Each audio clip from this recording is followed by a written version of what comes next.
Good morning, boys and girls.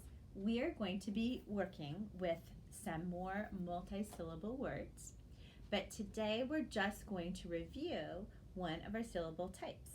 Then the other lessons will be on how we use these same skills to figure out multi-syllable words.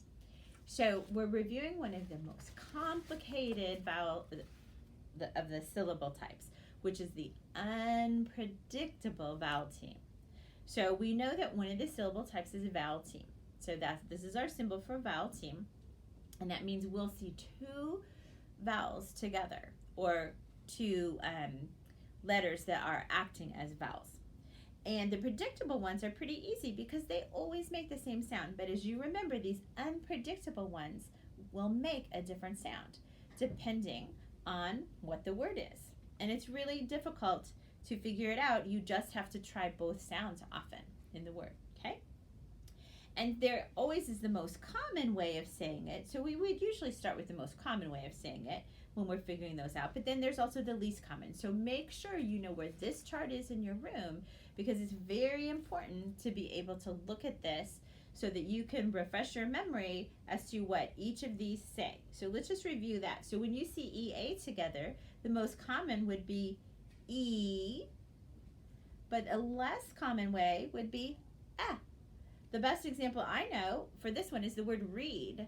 Read is spelled R-E-A-D, but if you want to tell somebody that yesterday you were reading a book, you would say, I read a book yesterday.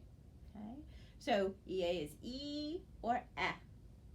EW can be the long U sound, as in pew. You really hear that long U. Or it can be the oo sound, as in the word screw. And it's spelled, again, the same way. You just have to vary the spelling if you're not sure what the word is. The IE can sound like E. And we all know the word chiefs. So the kids in Kansas are pretty good at knowing that IE can say E. But then it also can say I, like in the word ice, or pie. A better example might have been the word pie there, but we know the word pie. But anyway, the reason why they give you a word here that doesn't follow the pattern is so you know that the sound for the I sound. So the two O's can either say or oo, and as in moon is the most common, and as in book. And OU can say ow, like in house, or like in bug. Okay. And then the OW can say O, like in snow, or ow, like in owl. And really, don't forget to refer to the chart to use that, okay? So I'm going to say some words. We're just going to practice how we would go about building these words and using our chart to find the sounds, okay? The first word is clue. So again, we're going to stretch it k-l-oo. I've really seen a lot of students here at Havencraft really stretching out their words so that when they're writing them and when they're needing to put them in for a spelling test, they're really stretching them out to hear every sound.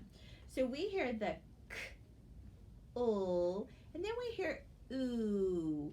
So I'm going to check my chart because I know that that oo sound is the most common way of that vowel team. That's the most common one to hear the vowel team. And so let's double check before we're going to write the word clue. You might want to double check over here to see where we would see the oo for clue. And actually, clue's not the best one because that isn't on here. But I'm going to write it, boys and girls, because if I check my chart, this is how I would spell it, and that would be okay, because actually it's a UE. Okay, so clue is k, l, and if I used my chart, I would do this, okay, because you see there it is, the oo right there, but it's clue, okay, UE. It's not on the chart. Isn't that weird? And actually it's on my chart. You can't see that, boys and girls, but I wrote a UE up there because they should have included it on your chart. So teachers, you can put a little UE sticker right in the OO row right here, because there's two ways to write that. Clue, a little UE, okay? Let me show you. See, boys and girls, I had that over there And so if you have your chart up here, I would definitely put that UE there because that's one that also makes that oo sound, okay? Good to know, right? Okay, so let's do another one. What if I said the word, this would have been a better one to start with. What if I said the word through? The boy just threw the ball over the fence. So I hear ooh. Ooh. 3 sounds, but I'm hearing the I'm hoping you're remembering that's our digraph sound. So there's the and then there's a consonant after the digraph. So and then I hear ooh, which we have the right here, the ooh. So that's the least common way, because I'm going to tell you that it's the EW, through, and we would write it like this. Ooh.